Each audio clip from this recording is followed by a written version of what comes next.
Hi, my name is Amy Lukes, and this week we are talking about Afterworlds by Scott Westerfeld. I'm not gonna lie, I am a huge Scott Westerfeld fan. I started with Uglies in high school, I read Midnighters, I loved Peeps, I obsessed over Leviathan. And each of these series is just so different from each other. I feel like he gets his bag of writer tricks from Mary Poppins. Afterworlds itself is a bit of a matryoshka.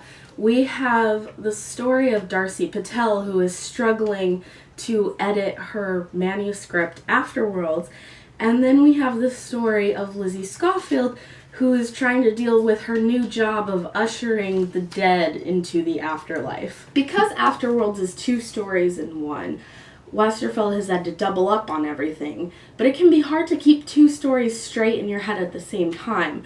So it became a necessity for Westerfeld to contrast the stories as much as possible. Lizzie is in first person, Darcy is in third person limited, Darcy is in a contemporary, Lizzie is in a paranormal. Lizzie is young adult and Darcy is new adult. She's dating a boy, Darcy's dating a woman. Lizzie is a white girl living in LA, Darcy is an Indian woman living in Manhattan. Lizzie's story has a small cast of characters, Darcy's story has a big cast of characters.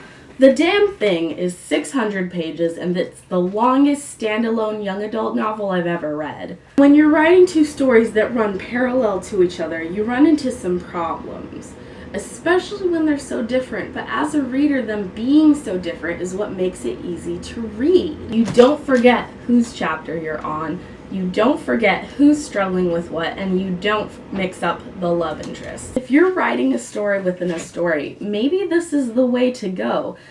Because the stories don't intersect with each other, you can plan them separately. You never see Patel's rewrites or her first drafts. We only see her final draft, so we're not repeating Lizzie's story over and over. Actually, the genius of that is that Darcy's story builds up suspense for the ending of Lizzie's story long before Lizzie's story actually does, because Darcy is conflicted over how to actually end the story. Should she do a happy ending the way her publisher wants, or should she do a tragic ending the way she really wants? And is there a way to reconcile the two? Ultimately, this book changed the meaning of meta. The amount of time it must have taken to pull this off is unthinkable. I bet the marketing is a nightmare. If you're an aspiring writer, then Afterworlds is the book that you need to read because you want to be Darcy.